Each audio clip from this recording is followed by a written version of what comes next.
coming at you from Miami, Florida. In this video, I'm gonna show you why this is the ultimate 4-cylinder sports car. Let's go. This is a really easy car to love because the Porsche 968 is actually a Porsche 944. Let's call it the 944 S3 because that's exactly what it is. It's a 944 with new skin, but it's really upgraded, specifically mechanically. So what do you get when you refine the 944 for years and years? You get the final culmination of the Porsche 944 in the Porsche 968. This car didn't just pop out of the blue. This car was decades in refining the 924 and refining the 944. That's why it's hard to go wrong with this car. When you walked into the showroom in 1992 to buy a brand new Porsche 968, it wasn't a new car. Everything was true and tested for years. And that's one of the reasons why these cars are so reliable and have lasted so long. Now, this car is a 4-cylinder, but usually when you think 4-cylinder, you think small and tiny little motors. That's not what this car has. The Porsche 968 had the largest 4-cylinder in the world. As a matter of fact,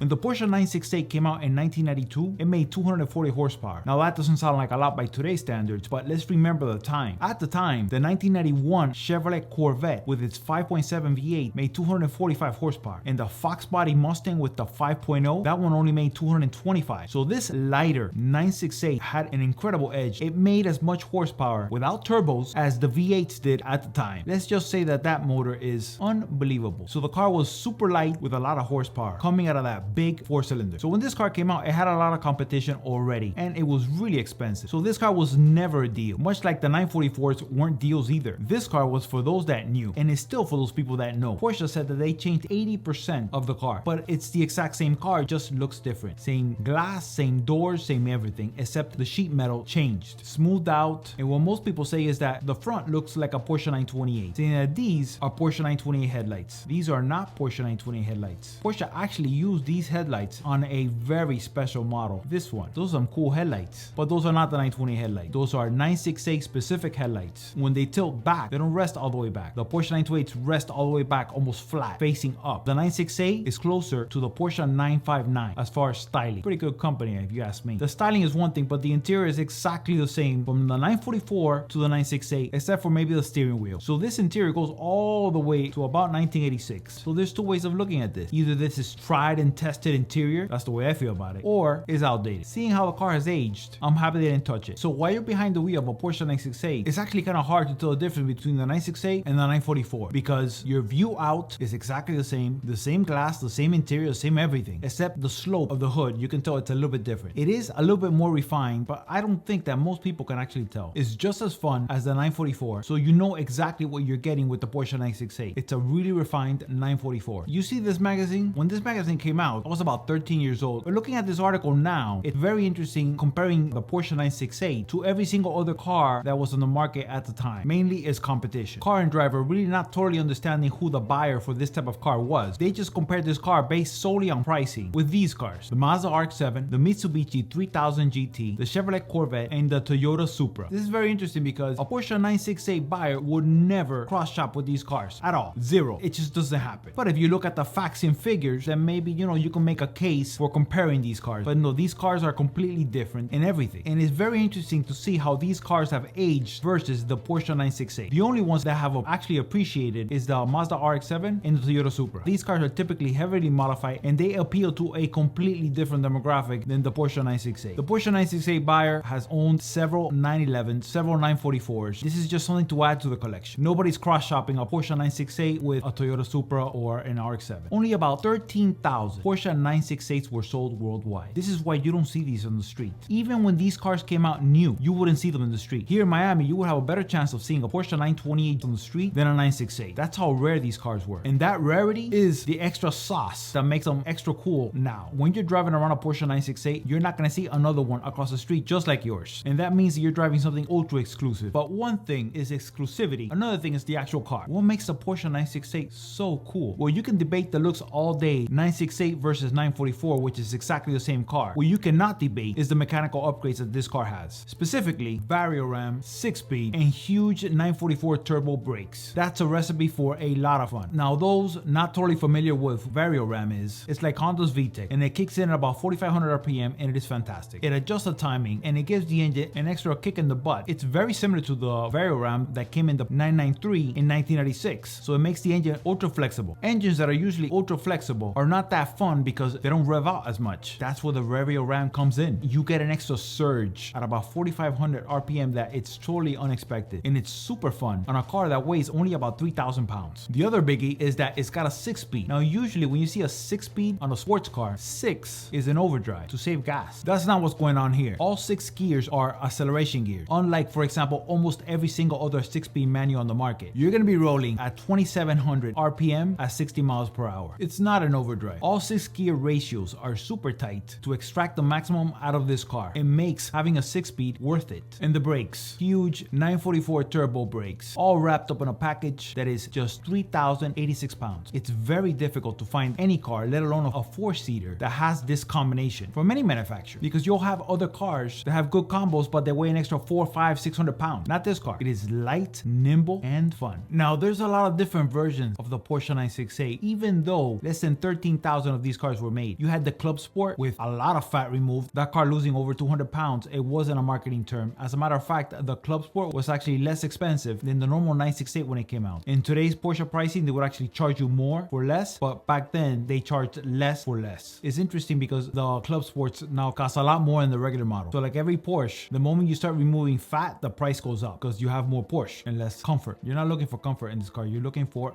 fun. And Porsche even made cabriolet, which is short for convertible. Why does that convertible look so good? Because it's not a regular convertible. That car's a speedster. You see the 968 coupe and you see the convertible and they look very different. You think to yourself, well, it just might be the top. It's a lot more than that. The actual windshield is cut down to get that ultra sleek look. Every single time that Porsche cuts down the windshield, they call it a speedster. So it is a lot tighter inside. There's less glass looking out because it's a speedster. So it's tighter, but it looks really, really good. Now, who is this car for? Who needs a Porsche 968? You can buy cheaper cars that are faster, more reliable cars that are cheaper. Why does anybody buy a Porsche 968? Let me tell you what I've seen. This car gives you an extra of enjoyment taken out on the weekends to car shows, driving down to the beach. It's a special occasion car. There's a lot of intangibles in this car that you really can't see on a piece of paper with stats like this. These are called who cares. How does the car make you feel? That is where the 968 excels. Does it make you want to go out and drive it? Does it make you want to go out and detail it? Do you park it in the garage and park the new car outside, or do you leave it parked outside? Do you see what I'm getting at? These cars are all baby because there's a special feel to these cars. The feel in the construction is actually very similar to the 993s. It has kind of like a overbuilt feel to it that adds to the enjoyment of the drive. And when you're driving it, you know you're driving something special instead of something that is mass produced with planned obsolescence. This car is meant to outlast likely the owner, and after you own one for a while, you kind of get the feeling that you're holding it for the next guy because they last a very long time. Everybody who's driving one of these cars knows what they have, and you can see it by the condition of most of these cars when you see them on the road. These are garage kept cars. They don't sit out in the sun. They go from garage, fun, back to garage. So if you're the type of person that has already realized that faster is not funner if it's heavier, and you're looking for something super light, super fun, something you could drive super aggressively, this is a backroads carver. So if you didn't know about the Porsche 968, the Porsche 944 S3, now you know.